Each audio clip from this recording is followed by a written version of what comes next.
Suamiku hilang 2 tahun dan keluarganya mengusirku. Saat aku menunggu bus dengan putriku, tanteku datang dengan mobil mewah dan berkata, "Masuk, ada hal penting yang harus kau tahu."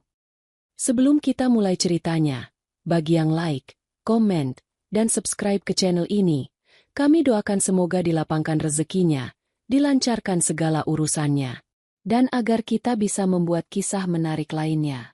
Mari kita mulai ceritanya. Udara sore itu terasa tebal dan lembab, membawa aroma aspal yang meleleh dan sisa hujan yang enggan pergi. Di bangku kayu yang sudah lapuk di halte bus kota, Ratih mendekap tas punggungnya erat-erat, seolah isinya, semua yang tersisa dari kehidupannya, akan terbang di bawah angin. Di sampingnya, Mentari, putrinya yang berusia 5 tahun, menyandarkan kepala kecilnya di bahu Ratih. Jemari mungilnya memainkan sudut jilbab ibunya. 2 koper usang, 1 milik Ratih, 1 berisi pakaian Mentari, tergeletak di kaki mereka seperti 2 batu nisan kecil. Itu adalah harta benda terakhir yang mereka miliki. Setelah 3 jam lalu, pintu rumah keluarga Wijaya ditutup dengan bunyi bantingan yang memekakan, memutus Ratih dari kenangan pahit manis 2 tahun terakhir. "Pergi. Anggap saja Arga sudah mati. Kau sudah bukan bagian dari keluarga kami. Kami tak butuh beban yang hanya menunggu harta warisan." Suara tajam ibu mertua, penuh penghakiman dan kepedihan yang salah alamat, masih bergaung di telinga Ratih. Ratih tahu, bagi mereka, hilangnya Arga, suaminya, adalah kehilangan seorang pewaris, bukan seorang anak laki-laki.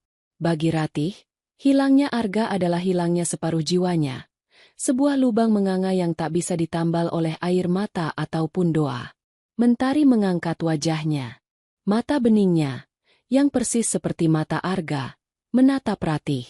"Ibu, kita mau kemana? Kenapa nenek marah-marah?" Ratih tersenyum getir, mengusap pipi Mentari yang mulus. "Kita mau liburan, sayang.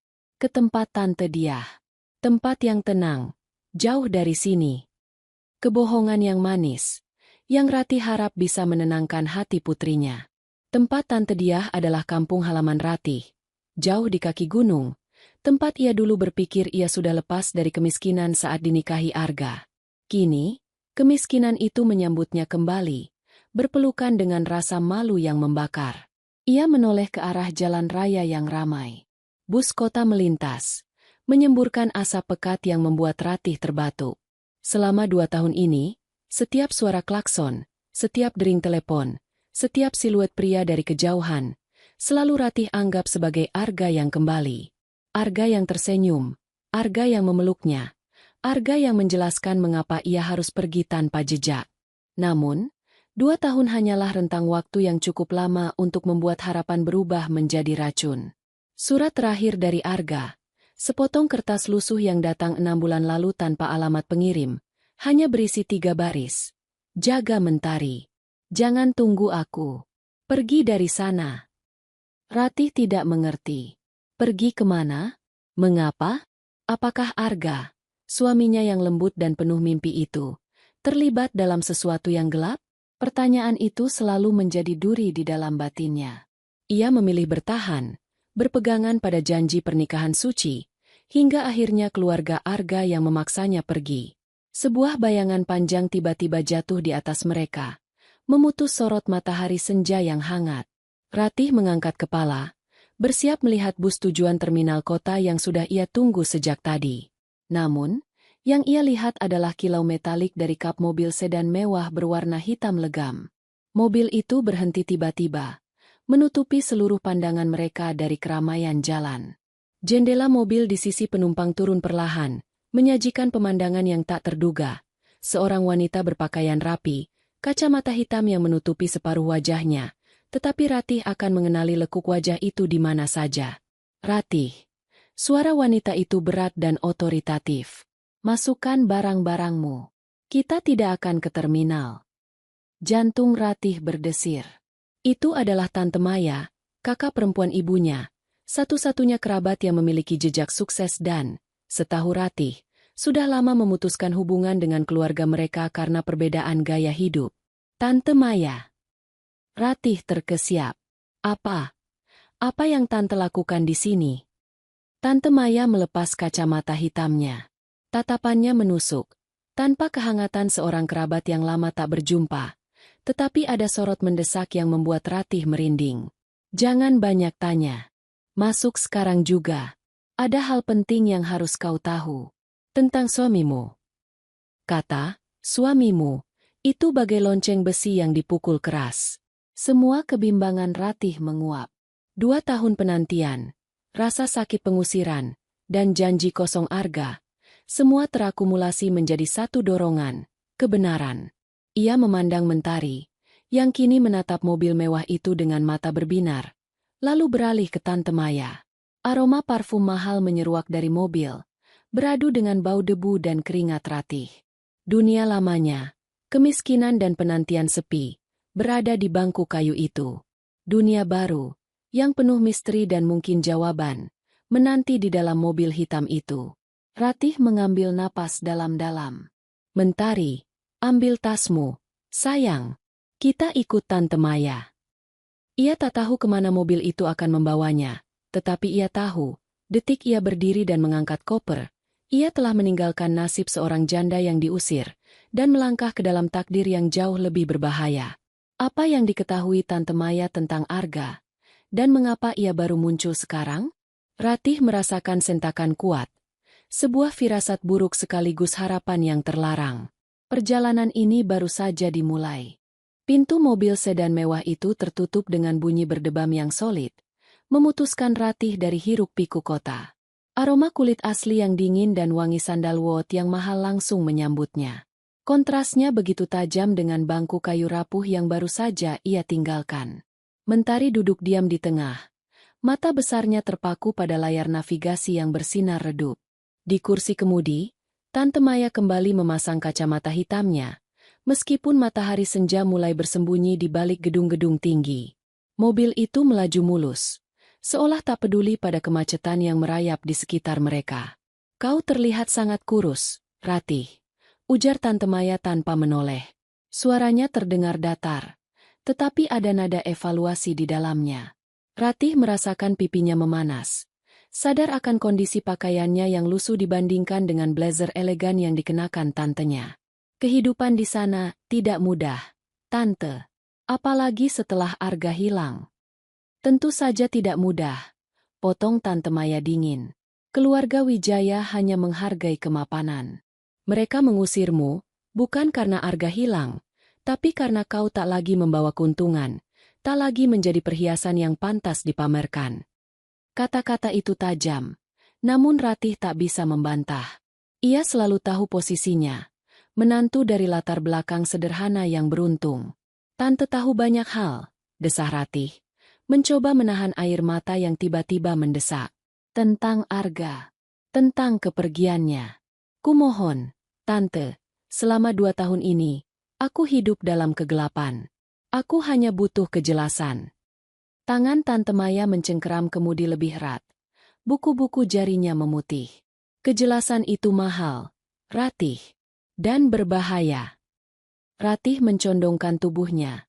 Jantungnya berdetak tak keruan. Ini adalah momen eskalasi. Insiden pemicu yang sudah ia tunggu selama 2 tahun. Bahaya apa, Tante? Arga bilang ia hanya dinas keluar kota. Paman Hadi, ayah Arga, bilang perusahaan mengalami masalah keuangan. Tapi semua orang merahasiakan sesuatu. Tante Maya terdiam lama. Hanya suara pendingin udara yang mendesis pelan mengisi keheningan yang menyesakkan itu. Mereka mulai memasuki jalan bebas hambatan, meninggalkan keramaian kota menuju area yang lebih sepi, ditumbuhi pepohonan rindang dan pagar tinggi. Dinas luar kota? Masalah keuangan. Tante Maya tertawa kecil. Tawa yang kering dan tanpa humor. Arga tidak pernah bekerja di perusahaan biasa. Ratih. Ia bekerja untuk organisasi milik Paman Hadi. Organisasi yang bukan sekadar urusan trading atau properti. Ratih menggeleng. Bingung. Maksud Tante? Aku sudah memberitahu ibumu bertahun-tahun lalu untuk tidak membiarkanmu menikah dengan Arga. Keluarga Wijaya itu, mereka hidup dalam bayangan. Bisnis mereka bersih di permukaan, Tapi di bawahnya, penuh lumpur dan darah. Tante Maya akhirnya menoleh sebentar, dan tatapan matanya menusuk, penuh penyesalan sekaligus rasa superioritas. Arga ditugaskan untuk mengurus bisnis khusus mereka. Bisnis yang membuat Paman Hadi kaya raya, tapi juga membuat semua orang yang terlibat harus hidup dalam kewaspadaan. Napas Ratih tercekat. Kepalanya mendadak pusing. 2 tahun kehidupannya yang dihiasi penantian yang murni, ternyata hanya menutupi kenyataan yang begitu busuk. Suaminya bukan seorang eksekutif yang sering lembur. Suaminya adalah bagian dari jaringan gelap. Tetapi, kenapa? Dan kenapa Tante tahu semua ini? Tante sudah lama tidak berhubungan dengan keluarga kami, apalagi dengan Wijaya. Ratih menuntut. Aku tahu, karena aku salah satu orang yang pernah mencoba mengungkap mereka, jawab Tante Maya tegas. Kami bukan bersaudara dekat, Ratih. Aku adalah mata-mata yang Paman Hadi bayar. Aku bekerja di bawahnya, dan aku melihat bagaimana Arga, putranya sendiri, mulai terlalu dalam terlibat. Ia diberi tugas besar, dan saat ia menghilang 2 tahun lalu, itu bukan karena diculik. Ia melarikan diri. Melarikan diri. Ratih hampir berteriak. Segera menoleh ke belakang untuk memastikan Mentari tidak mendengarkan. Gadis kecil itu untungnya sudah tertidur. Kelelahan setelah hari yang panjang. Arga menemukan sesuatu, lanjut Tante Maya, menurunkan volume suaranya. Sesuatu yang Paman Hadi simpan dengan rapi. Arga tidak bisa hidup dengan itu, dan ia tahu jika ia kembali, ia akan dibunuh, atau lebih buruk, mereka akan menyakitimu dan Mentari. Sebuah sensasi dingin menjalar di punggung Ratih. Surat Arga 6 bulan lalu yang menyuruhnya pergi kini terasa seperti bisikan malaikat maut. Suaminya tidak pergi karena bosan atau berselingkuh. Suaminya pergi untuk melindungi mereka. Lalu, mengapa Tante mencari saya sekarang? Tanya Ratih, suaranya bergetar. Ia menyadari ia tidak lagi melihat Tante Maya sebagai kerabat, melainkan sebagai sosok yang membawa beban rahasia yang mengerikan. Tante Maya memperlambat laju mobil, masuk ke sebuah gerbang besi tinggi yang terbuka otomatis. Gerbang itu tertutup lagi di belakang mereka, memisahkan mereka dari jalan raya. Karena Paman Hadi tidak percaya Arga sudah mati.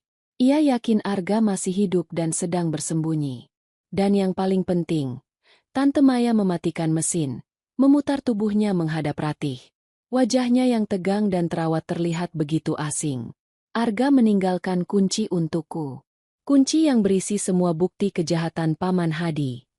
Udara di dalam mobil terasa menipis. Cahaya lampu taman yang samar menembus kaca mobil, menyoroti ketakutan di mata Ratih. Kunci itu ada padamu, Ratih. Arga tahu kau akan diusir, dan ia menitipkan kuncinya pada sesuatu yang kau bawa. Itulah sebabnya aku datang menjemputmu. Untuk mencari kunci itu, sebelum keluarga Wijaya menyadari kau adalah jembatan menuju kehancuran mereka. Ratih menelan ludah, menatap koper usangnya yang teronggok di bagasi. Ia merasa seperti seorang yang tak sengaja membawa bom waktu. Ia baru saja meninggalkan neraka yang sepi, dan kini ia dihadapkan pada neraka yang penuh gema ancaman. Aku tidak tahu apapun tentang kunci itu, bisik Ratih. Tante Maya hanya tersenyum tipis, senyum yang sama sekali tidak menenangkan. Kau akan tahu. Sekarang, ayo masuk. Kita aman di sini, untuk sementara. Dan kita akan cari tahu, apa yang disembunyikan suamimu di antara barang-barang yang kau bawa. Ratih memeluk Mentari lebih erat. Ia telah memilih untuk memasuki kegelapan, dan kini, ia merasakan rahang kegelapan itu menutup di sekelilingnya. Mereka tidak jadi ke kampung halaman. Mereka menuju ke sebuah rumah misterius, memulai pencarian yang bisa mengembalikan suaminya, atau menghancurkan hidupnya selamanya. Apakah Arga benar-benar meninggalkannya kunci? Ataukah ini hanya jebakan lain dari jaringan gelap yang mengincar nyawa mereka? Langkah Ratih terasa berat saat ia menapaki ubin marmer yang dingin, dipimpin oleh Tante Maya. Rumah ini bukan sekadar mewah. Rumah ini adalah pernyataan kekuasaan yang sunyi. Langit-langitnya tinggi, Jendela-jendela besar membingkai pemandangan kota yang berkelip seperti permata dingin, dan aroma kebersihan yang tajam menusuk hidung, terlalu bersih, seolah tak ada kehidupan yang diizinkan untuk meninggalkan jejak. Ini adalah rintangan pertama. Rumah Tante Maya terasa seperti sangkar berlapis emas, bukan tempat perlindungan. Ini tempat tinggal Tante. Ratih bertanya perlahan. Suaranya bergema di ruang tamu minimalis yang dihiasi patung-patung abstrak bernilai fantastis. Ini adalah tempat yang kusewa. Sangat aman. Jangan khawatir, jawab Tante Maya sambil mengisyaratkan seorang asisten rumah tangga berwajah datar untuk membawa koper Ratih dan Mentari. Mentari, yang baru bangun, tampak terintimidasi. Ia bersembunyi di balik kaki Ratih, mencengkeram rok ibunya dengan erat. Anak itu biasa tidur di ruang tamu yang hangat, bukan di kemegahan yang dingin. Kau dan Mentari akan tidur di kamar tamu di lantai atas. Aku sudah menyiapkan air hangat. Mandilah. Kau butuh istirahat, kata Tante Maya.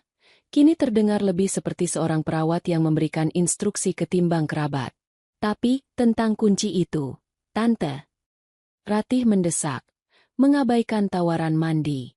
Kekhawatiran akan kunci yang ia tak tahu keberadaannya itu jauh lebih mendesak daripada kelelahan fisik. Tante Maya mengambil jeda. Matanya yang tajam menelisik wajah Ratih. Besok pagi, malam ini, kita hanya beristirahat. Percayalah, Ratih, semakin cepat kita beristirahat, semakin cepat pula kita bisa memulai pencarian itu. Kita harus bersikap normal. Sangat normal. Normal. Ratih hampir tertawa sinis. Bagaimana mungkin ia bisa bersikap normal setelah tahu suaminya adalah buronan dari jaringan kejahatan gelap? Dan ia sendiri membawa kunci yang bisa meledakkan keluarga suaminya? Ya, normal. Kau adalah keponakanku yang datang berkunjung. Titik. Tante Maya menekankan, kemudian mengalihkan pandangan pada arlojinya yang berkilauan. Aku harus menerima panggilan penting. Kau dan Mentari, ikuti Mbak Siti. Dan ingat, Ratih, jangan sentuh apapun di rumah ini, kecuali kamarmu. Ratih hanya mengangguk. Lidahnya terasa keluh. Ia melihat Tante Maya berjalan menjauh menuju ruang kerja di ujung lorong. Sosoknya hilang di balik pintu kayu mahoni yang tebal. Ratih merasakan gelombang kecurigaan yang kuat.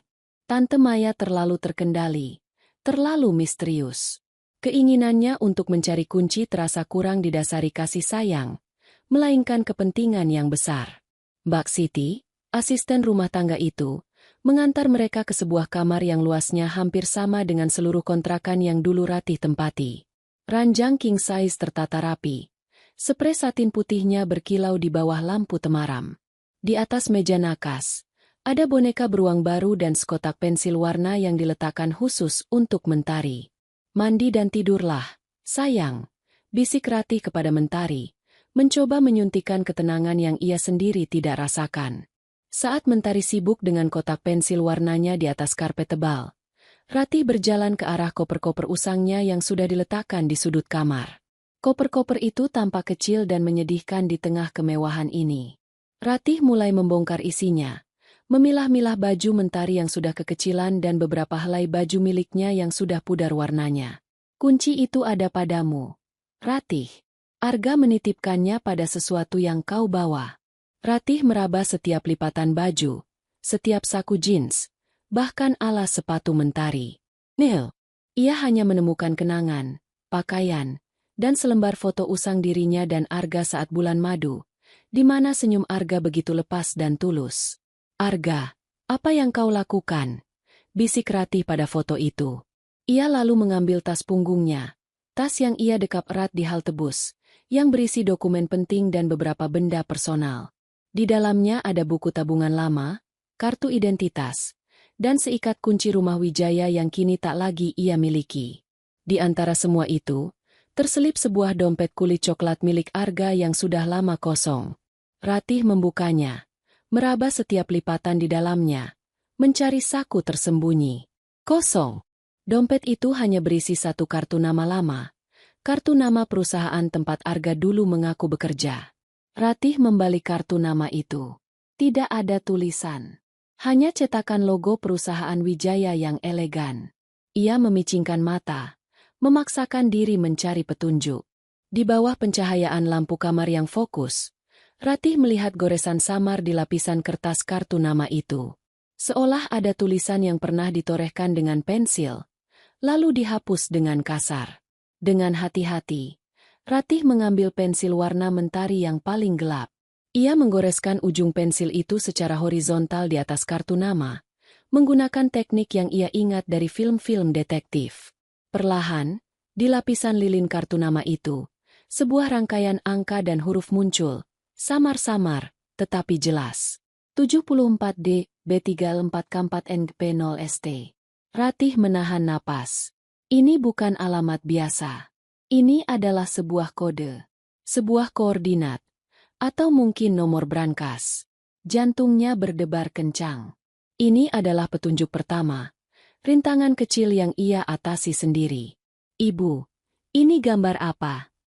Mentari tiba-tiba sudah berdiri di sampingnya, menunjuk kartu nama itu. Ratih segera menyembunyikannya di balik punggungnya. Bukan apa-apa, sayang. Hanya kertas usang, jawab Ratih, mencoba bersikap santai. Mentari tidak protes, tetapi tatapan matanya yang polos itu terasa menghakimi. Ratih melirik jam. Sudah larut malam. Tante Maya masih di ruang kerjanya. Ratih menyadari bahwa ia tidak bisa menunggu besok. Rintangan ini harus ia hadapi sekarang. Ia harus mengonfirmasi kode ini, mencari tahu apa maksud dari 74D B34K4NGP0ST sebelum Tante Maya mengambil alih. Ia harus mulai bergerak. Apa arti kode yang ditemukan Ratih? Dan mampukah ia menyembunyikan penemuan ini dari mata Tante Maya yang waspada? Malam telah larut, dan keheningan di rumah mewah Tante Maya terasa seperti selimut tebal yang menahan semua suara. Ratih memastikan Mentari tertidur pulas. Wajahnya yang damai kontras dengan kekacauan emosi yang sedang melanda hati Ratih. Ratih bangkit dari ranjang, mengenakan celana jeans dan kaos lamanya.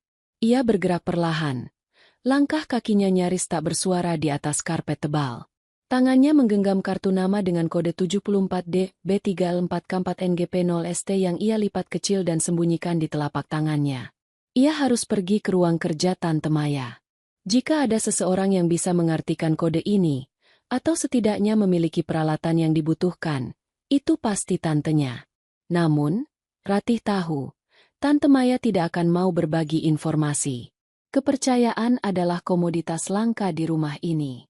Lorong lantai atas panjang dan gelap, hanya diterangi oleh lampu sensor yang sesekali berkedip saat Ratih melewatinya. Ia menuruni tangga utama, merasakan dinginnya marmer merambat ke telapak kakinya yang telanjang. Saat mencapai lantai dasar, Ratih melirik ke arah ruang kerja Tante Maya di ujung lorong. Lampunya mati. Sebuah kelegaan kecil merayapi dadanya. Ia berjalan menuju ruang kerja itu. Jantungnya berdebar kencang seperti drum yang ditabuh tergesa-gesa. Ratih meraih kenop pintu mahoni yang tebal dan memutarnya. Terkunci. Ratih menghela napas. Tentu saja. Tante Maya pasti tidak akan meninggalkan ruang rahasianya terbuka. Tiba-tiba, ia teringat kunci-kunci yang ia simpan di dalam tas punggungnya. Kunci-kunci rumah keluarga Wijaya yang sudah usang. Rasa penasaran mendorongnya untuk mencoba. Ratih mengambil kunci paling kecil, kunci kamar gudang di rumah mertuanya dulu, dan mencoba memasukkannya ke lubang kunci pintu ruang kerja. Klik. Suara itu terdengar keras dalam keheningan, tetapi Ratih segera membuka pintu dan menyelinap masuk. Ia menutupnya kembali dengan hati-hati. Ruang kerja Tante Maya gelap, hanya diterangi oleh cahaya bulan yang masuk dari jendela. Ratih mengedarkan pandangan, mencari sumber cahaya yang aman. Ia menemukan lampu meja kecil di atas meja kerja yang besar. Saat lampu dinyalakan, Ratih terpaku. Ini bukan hanya ruang kerja. Di dinding, terpampang sebuah peta besar, ditutupi dengan lapisan plastik bening yang dipenuhi coretan spidol berwarna-warni. Coretan itu berupa garis panah, tanda silang, dan lingkaran, menghubungkan beberapa titik di seputar kota besar ini. Itu tampak seperti peta jaringan logistik, atau mungkin peta rute penyelundupan. Di atas meja, ada beberapa dokumen legal yang berantakan, serta sebuah laptop yang masih menyala, menampilkan spreadsheet dengan angka-angka besar yang dicatatkan di bawah kategori dana pengembangan dan amortisasi aset non-standar. Bahasa bisnis yang Ratih yakini hanya penutup untuk transaksi ilegal. Ratih mengeluarkan kartu nama di tangannya. Ia harus cepat. Ia membuka laci meja kerja Tante Maya. Laci pertama berisi pulpen mahal. Laci kedua berisi buku cek. Laci ketiga berisi sebuah buku catatan bersampul kulit hitam. Ratih membukanya dengan tangan gemetar. Tulisan tangan di dalamnya rapi. Sebagian besar berisi nama-nama, tanggal, dan kode-kode yang mirip dengan kode yang ia temukan. Ratih mencari rangkaian angka dan hurufnya. Ia menggeser halaman demi halaman, hingga akhirnya menemukan sebuah entry yang menonjol. Entry log R74D. Tujuan: pengamanan barang jaminan. Lokasi: depan pintu belakang gudang logistik B. Kode akses brankas D458AT. Klien terkait: Arga W. Ratih merasakan seluruh darahnya mengalir deras ke kepala. Arga W suaminya. Kode 74D B34K4NGP0ST ternyata adalah nomor log dan lokasi yang sangat spesifik. Pintu belakang gudang logistik B. Gudang logistik B. Ratih ingat nama itu. Itu adalah salah satu gudang rahasia milik perusahaan ayah Arga. Arga tidak melarikan diri. Ia meninggalkan barang jaminan ini untuk Tante Maya. Tapi mengapa? Dan apa isinya? Ratih kembali melihat peta yang ada di dinding. Matanya mencari titik-titik yang tercatat dalam buku log Tante Maya. Dan di sana, di pinggiran kota, sebuah lingkaran merah menunjuk ke sebuah kawasan industri yang besar. Di dalamnya, ada huruf B yang dilingkari.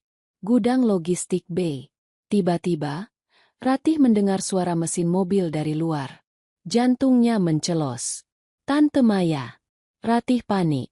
Ia segera menutup buku log itu, meletakkannya kembali ke laci, dan mendorong laci hingga tertutup rapat.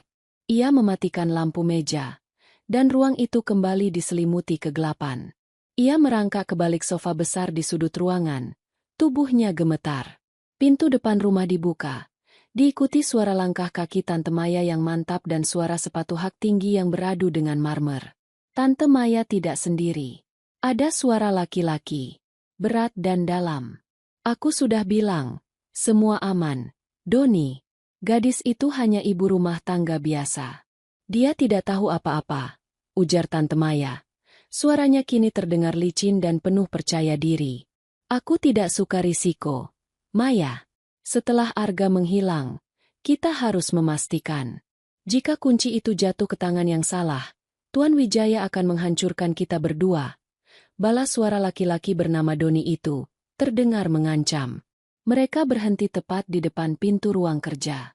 Ratih menahan napas. Telinganya tegang. Ia mencium aroma parfum Tante Maya yang semakin mendekat. Kuncinya ada padanya. Arga pasti menitipkannya pada sesuatu yang ia bawa. Aku akan mengurusnya besok. Biarkan dia nyaman dulu, jawab Tante Maya. Baiklah, tapi malam ini, aku akan tidur di kamar sebelah. Awasi dia. Jangan sampai dia membuat masalah, kata Doni. Nadanya mengendalikan. Ratih bisa mendengar mereka bergerak menjauh. Doni menuju tangga, sementara Tante Maya mungkin menuju kamar tidurnya. Keringat dingin membasahi punggung Ratih. Ia nyaris ketahuan. Dan yang lebih penting, ia mendengar fakta baru.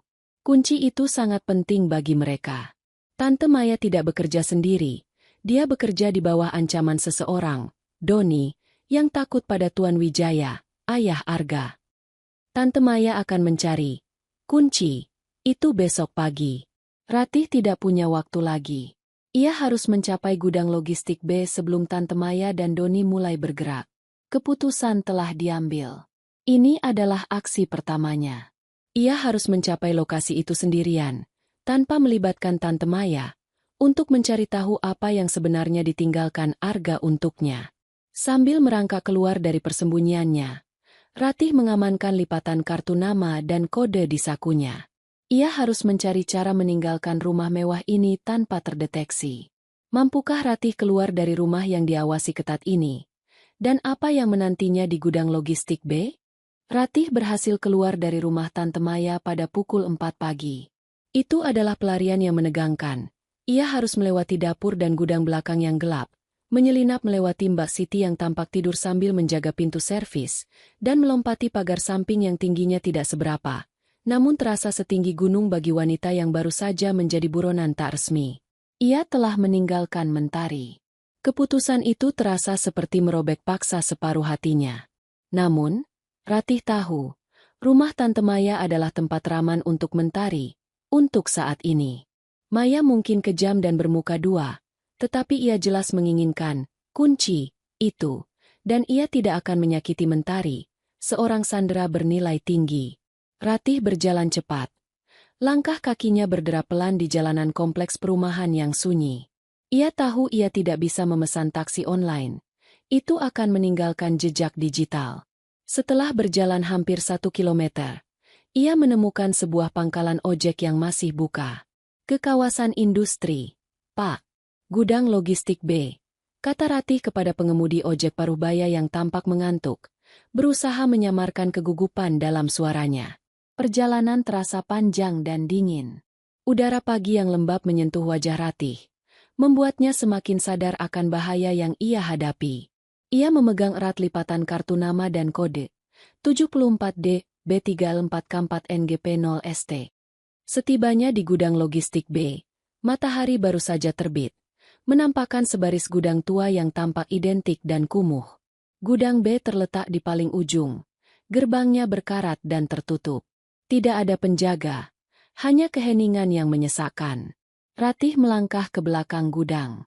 Di sana, ia menemukan sebuah pintu besi kecil yang biasanya digunakan untuk servis atau pengiriman barang kecil. Pintu itu persis di samping sebatang tiang lampu tua yang sudah tidak berfungsi.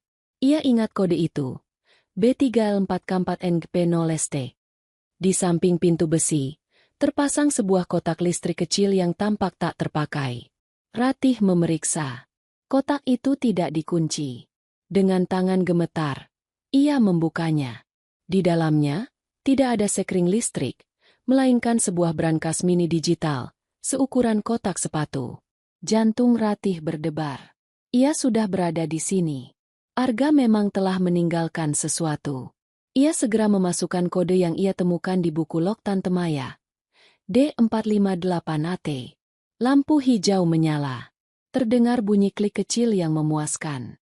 Ratih menarik napas panjang, bersiap untuk menemukan tumpukan dokumen rahasia, flash drive penuh data kejahatan, atau mungkin surat cinta terakhir dari suaminya. Isi brankas itu hanyalah sebuah ponsel kuno. Ponsel model lama, bukan pintar, dengan antena yang bisa ditarik dan layar monokrom. Ratih mengangkatnya. Bingung. Setelah semua risiko yang ia ambil, setelah ia mempertaruhkan putrinya sendiri, hanya ini? Sebuah ponsel? Ia menekan tombol daya. Ponsel itu menyala. Hanya ada satu kontak yang tersimpan. Darurat. Ratih menatap nomor itu. Logikanya berteriak. Ini pasti kontak yang bisa menjelaskan segalanya. Atau kontak yang harus ia panggil jika ia dalam bahaya. Ini adalah kunci yang ditinggalkan Arga. Tanpa ragu, Ratih menekan tombol panggil. Jaringan berdering. Hanya 2 kali. Lalu panggilan tersambung. Halo. Suara pria di ujung sana berat, asing, dan terdengar terkejut. Halo, ini Ratih. Bisik Ratih, mencoba menahan emosinya. Aku istri Arga. Aku menemukan ponsel ini. Aku di gudang B. Apa yang terjadi? Tolong jelaskan di mana suamiku. Hening di ujung telepon. Keheningan yang terasa lebih buruk daripada badai. Lalu, pria itu tertawa. Tawa yang kering, berderak, dan dingin. Ratih? Oh, jadi kau berhasil. Aku sudah menduga Arga akan melakukan hal konyol ini. Anda siapa? Tuntut Ratih. Aku adalah teman kerjanya, yang kini harus membereskan semua kekacauan yang dibuat suamimu. Jawab pria itu. Suaranya kini berubah menjadi mengancam. Ponsel itu, Ratih, bukan kunci untuk menemukan Arga. Ponsel itu adalah pemancar sinyal. Pikiran Ratih langsung kosong. Pemancar sinyal? Begitu kau menyalakannya, kami tahu persis di mana kau berada. Kami tahu kau telah menemukan kunci bodoh itu. Lanjut pria itu. Nadanya penuh cemooh. Arga tidak meninggalkan apapun yang bisa melindungimu, Ratih. Dia hanya meninggalkan jebakan. Pria itu terdiam lagi. Suaranya merayap, mencekik Ratih dari ujung telepon. Kami tahu kau sudah keluar dari rumah Maya. Dan kami tahu kau meninggalkan Mentari. Sekarang, Ratih, buang ponsel itu, dan berlarilah. Kau hanya punya 10 menit sebelum kami datang menjemputmu. Panggilan itu terputus. Ponsel itu terasa panas dan bergetar di tangan Ratih, bukan karena sinyal, melainkan karena getaran ketakutan yang menghancurkan hatinya. Ratih melihat ke sekeliling. Gudang logistik B tampak lebih suram. Ia telah gagal. Ia tidak hanya gagal menemukan suaminya. Ia justru menyerahkan lokasi Mentari kepada Tante Maya dan Doni yang pasti sekarang sudah mengetahui kepergiannya. Dan yang lebih parah, ia baru saja memberitahu musuh di mana ia berada. Air mata panas mengalir di pipinya, membasahi debu di tangannya. Arga, suaminya yang ia cintai dengan tulus, ternyata menjebaknya dengan harapan palsu, demi melarikan diri dari konsekuensinya sendiri. 2 tahun penantiannya, kesetiaannya, pengorbanannya, semuanya sia-sia. Ini adalah titik terendah. Kehancuran total. Ia sendirian, dicari, dan putrinya berada dalam bahaya karena kebodohannya sendiri. Ratih menjatuhkan ponsel kuno itu ke tanah. Dengan sisa kekuatan yang ada, ia mulai berlari, bukan untuk mencari Arga, melainkan untuk menyelamatkan Mentari. Ia harus kembali. Ia harus menghadapi Tante Maya. Ia harus menemukan cara untuk membawa Mentari keluar dari cengkeraman kegelapan ini. Apakah Ratih masih punya kesempatan untuk kembali dan melindungi putrinya? Ataukah pengejaran ini sudah lebih cepat dari langkahnya? Lutut Ratih terasa lemas. Paru-parunya serasa terbakar. Ia terus berlari, melintasi jalanan lengang yang kini diterangi penuh oleh matahari pagi yang benderang. Rasa malu dan rasa bersalah memukulnya lebih keras daripada ancaman dari pria misterius di telepon. Ia telah meninggalkan putrinya demi harapan palsu, dan sekarang, ia harus membalikan keadaan. Ia berhasil mencapai jalan utama dan, dengan sisa uang terakhirnya, menyetop taksi kuning yang kebetulan lewat. Kembali ke kompleks perumahan itu. Cepat, perintah Ratih, sambil menahan diri agar tidak menangis di depan sang sopir. Di dalam taksi, ia memaksa dirinya berpikir jernih. Doni ada di sana. Tante Maya pasti sudah tahu aku pergi. Rumah itu bukan lagi tempat yang aman. Ratih menarik napas. Ia tidak bisa membawa Mentari kembali ke kampung halaman. Tante Maya atau Doni akan mudah menemukannya. Ia membutuhkan tempat persembunyian yang tidak terduga. Tempat yang dianggap terlalu sepele untuk dicari oleh jaringan sekelas keluarga Wijaya. Satu nama muncul di benaknya. Bude Laras. Bude Laras adalah pemilik warung Tegal di dekat bekas kontrakan mereka. Wanita tua yang cerewet, namun memiliki hati emas, dan yang paling penting, tidak tahu apa-apa tentang kehidupan mewah Arga atau bisnis gelap keluarga Wijaya. Bude Laras adalah anomali. Terlalu kecil, terlalu jujur, dan terlalu jauh dari dunia Tante Maya. Ratih meraih ponselnya. Ia tidak punya banyak pulsa, tetapi ia harus melakukannya. Halo, Bude? Ini Ratih. Katanya, suaranya bergetar. Ya ampun, Ratih. Kemana saja kau? Kudengar kau diusir dari rumah itu. Ya Gusti. Suara Bude Laras terdengar panik. Bude, tolong. Dengarkan aku baik-baik. Aku dalam masalah besar. Aku harus menitipkan Mentari. Hanya sementara, Bude. 1 hari saja. Ratih memotong, bicara dengan kecepatan yang mendesak. Menitipkan? Kenapa? Ada apa denganmu? Aku akan memberimu uang. Semua uangku ada di dompet ini. Bude, kumohon. Ada orang jahat yang mengejarku. Jika mereka melihat Mentari bersamaku, dia akan dibawa. Tapi mereka tidak akan pernah berpikir mencarinya di warung Bude Laras yang ramai. Ratih bisa mendengar suara Bude Laras menarik napas dalam-dalam di ujung telepon. Ada keheningan panjang, kemudian, "Tuhan memberkatimu, nak. Bawa dia ke sini. Tapi kau harus janji, kau akan segera kembali." "Aku janji, Bude. Terima kasih." Ratih hampir menangis karena lega. Rencana penyelamatan Mentari kini telah terbentuk. Taksi berhenti sekitar 2 blok dari gerbang kompleks Tante Maya. Ratih membayar sopir dan turun. Ia tidak boleh mendekati gerbang. Ia harus mencari cara masuk melalui pagar belakang. Sama seperti saat ia keluar tadi. Ia berjongkok di balik semak-semak, mengamati rumah Tante Maya. Mobil sedan hitam Tante Maya sudah terparkir rapi di garasi. Jendela-jendela di lantai atas masih tertutup rapat. Semuanya tampak normal. Sangat normal. Ratih menyelinap kembali ke area pagar samping. Ia harus cepat. Ia memanjat pagar, melukai telapak tangannya sedikit saat mencengkeram besi yang kasar. Ia masuk melalui pintu gudang belakang yang sengaja ia biarkan sedikit terbuka saat melarikan diri tadi. Gudang itu gelap, berbau apek, dan penuh dengan barang-barang mewah yang tidak terpakai. Saat Ratih membuka pintu yang menghubungkan gudang dengan dapur, ia melihatnya. Tante Maya duduk di meja makan dapur yang besar, bukan sendirian. Doni, pria dari pembicaraan semalam, duduk di seberangnya, sementara Mbak Siti berdiri di sudut. Dan di samping Tante Maya, duduk Mentari. Mentari sedang memakan sereal sarapannya. Sesekali tertawa kecil pada ucapan Tante Maya. Adegan itu terasa mencekik. Tante Maya sedang memainkan peran seorang pengasuh yang sempurna. "Kenapa kamu tertawa, sayang?"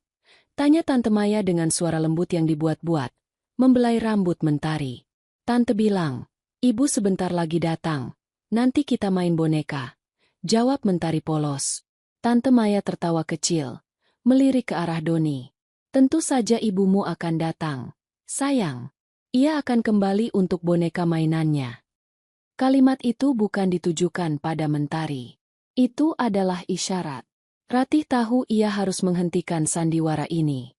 Ia melangkah maju dari bayangan gudang. "Aku sudah kembali, Tante. Dan aku bukan boneka." Semua mata tertuju padanya. Wajah Tante Maya membeku. Doni segera berdiri, tangannya bergerak ke pinggangnya, menunjukkan sesuatu yang membuat Ratih menelan ludah. "Ratih," desis Tante Maya. Ekspresinya yang hangat kini berganti menjadi topeng baja. "Kau membuat masalah besar, nak. Kau tahu betapa Doni benci kekacauan. Aku tahu apa yang kalian cari. Aku tahu tentang kode itu. Aku tahu Arga meninggalkanku sebagai umpan," kata Ratih, berusaha menampakkan keberanian, meskipun kakinya gemetar. "Tapi aku juga tahu satu hal, Mentari tidak ada hubungannya dengan semua ini." Ia berjalan mendekati Mentari, mengabaikan tatapan tajam Doni. Ratih membungkuk, memeluk Mentari erat-erat. "Kita harus pergi, sayang."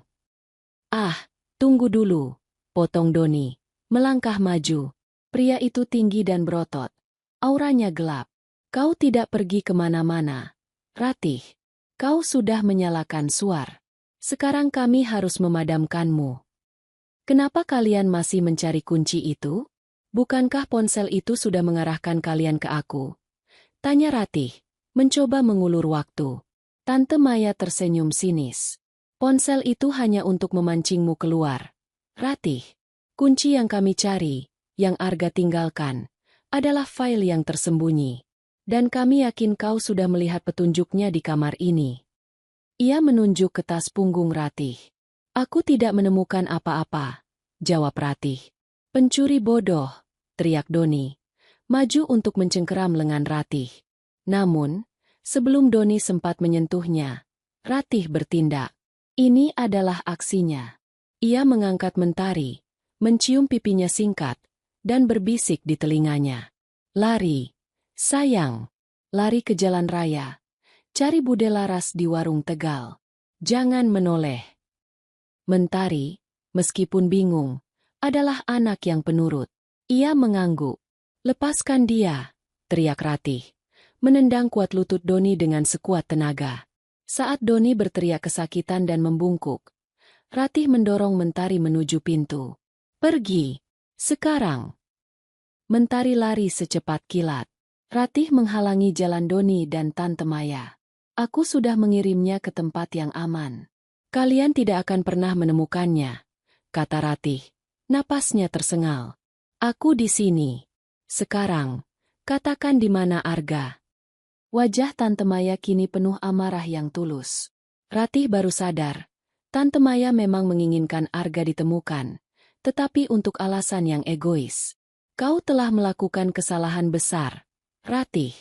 "Doni, tahan dia," perintah Tante Maya. Doni, yang kini memegang seutas tali plastik tebal di tangannya, melompat ke arah Ratih. Ratih tahu ia tidak bisa melawan. Tapi ia sudah menang. Mentari sudah aman. Untuk sementara, Ratih telah menukarkan kebebasannya dengan keselamatan putrinya. Apakah pengorbanannya akan sia-sia? Ataukah ia kini bisa mendapatkan jawaban tentang suaminya? Udara di dalam ruang penyimpanan bawah tanah itu pengap dan berbau besi tua. Ratih duduk terikat di kursi kayu. Pergelangan tangannya terasa sakit dicengkeram tali plastik yang diikat oleh Doni. Pencahayaan di ruangan itu hanya berasal dari satu lampu bohlam telanjang yang menggantung di langit-langit, menciptakan bayangan panjang dan mengerikan. Setelah ditangkap, Ratih diseret dari rumah Tante Maya.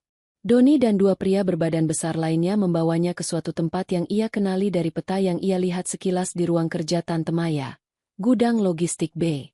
Tante Maya kini berdiri di depannya, mengenakan sarung tangan kulit hitam. Wajahnya tidak menunjukkan belas kasihan, hanya frustrasi yang mendalam. "Kau sangat keras kepala, Ratih," desis Tante Maya. Suaranya dingin dan tajam. "Aku hanya ingin kunci itu. Kenapa kau harus mempersulit dirimu dan putrimu?" "Putriku aman," balas Ratih. Suaranya parau namun tegas. "Kalian tidak akan menemukannya. Sekarang, katakan padaku, apa yang kalian inginkan? Dan di mana Arga?" Tante Maya tertawa kecil, melangkah mendekat. "Bodoh. Kau pikir kami tidak bisa melacak anak itu? Kami membiarkanmu pergi ke gudang B hanya untuk melihat sejauh mana Arga melatihmu. Rupanya, tidak terlalu jauh." Ratih menelan ludah. "Tante Maya, apa sebenarnya hubungan Tante dengan Tuan Wijaya? Tante bilang Tante mencari kebenaran. Tapi Tante bekerja sama dengan orang-orang yang mengejar Arga." "Tentu saja aku mencari kebenaran, Ratih. Kebenaran bahwa Arga telah mencuri dariku." Tante Maya berteriak. Amarahnya meledak. "Aku bukan mata-mata bayaran Paman Hadi," lanjut Tante Maya.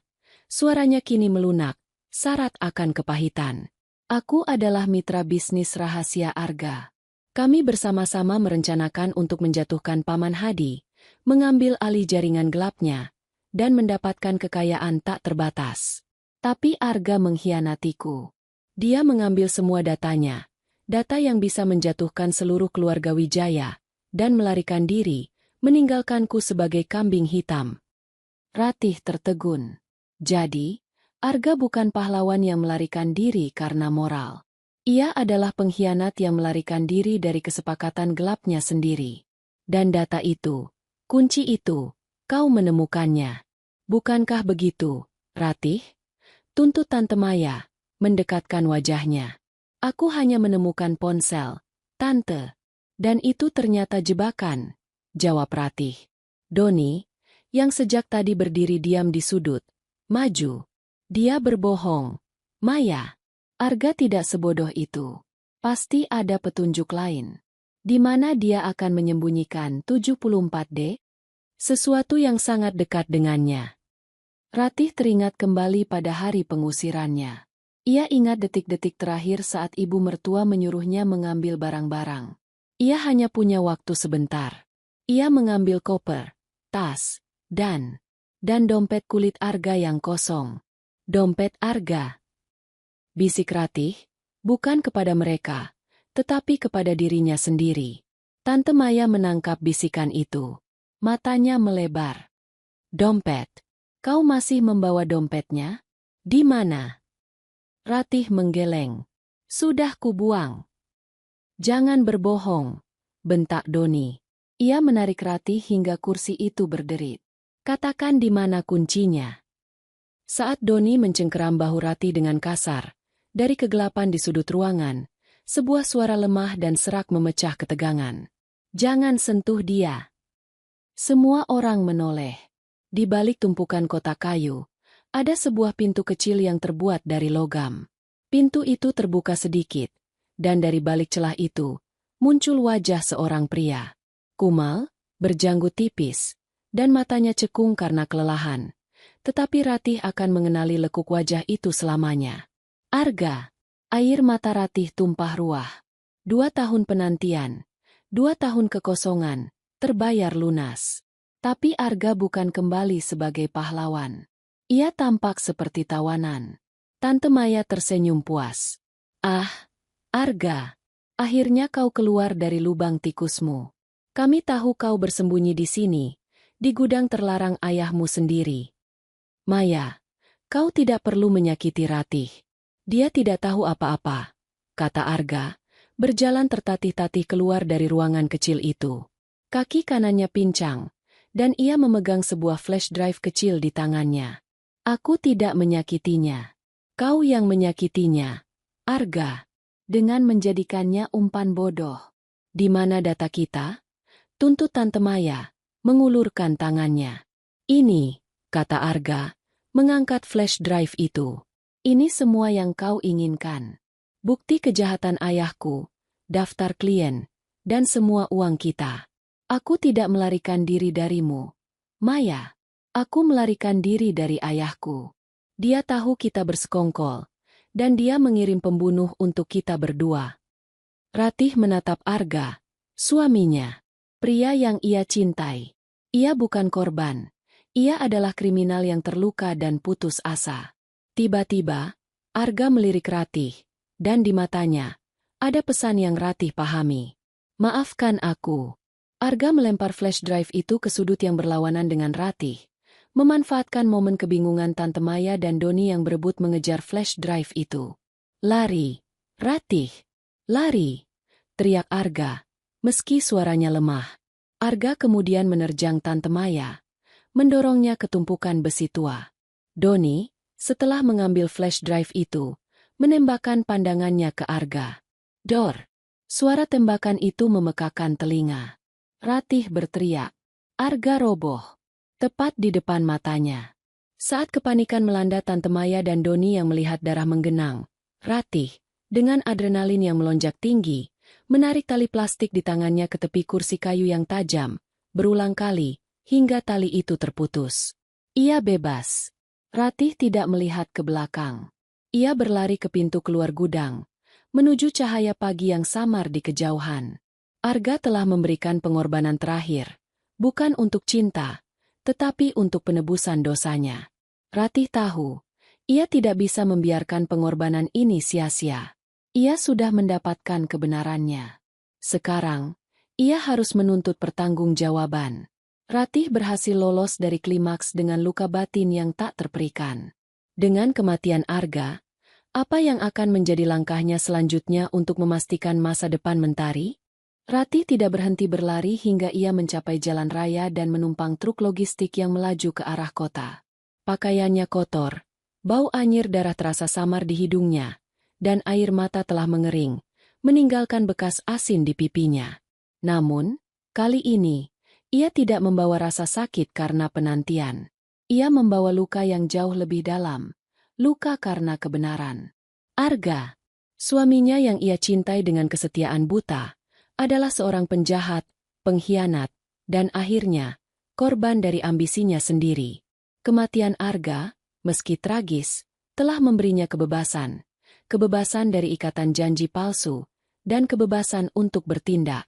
Tujuan pertamanya adalah warung Tegal Bude Laras.